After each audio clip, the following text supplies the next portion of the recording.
Good day everyone, welcome to my channel. So in this tutorial video guys, I will teach you on how to write and run a Hello World program in Fortran or Formula Translator in Linux operating system. Before we start, I would like to say thank you so much to all my viewers, silent viewers and supporters in my channel. Thank you for watching my videos. If you are new with my channel and then you like this kind of videos, please hit the like button. Don't forget to share and please support my channel guys by clicking the subscribe button. So let's begin. So I have here a simple program in Fortran. Program main, print, asterisk, hello world in Fortran, stop and end. I'm using Nano. Now, to save our work, control in the terminal window of in the Nano text editor, Control O.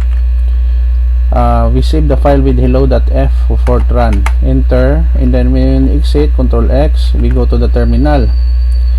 So G Fortran to compile hello.f.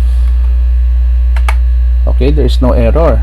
Now to run, simply type /a.out,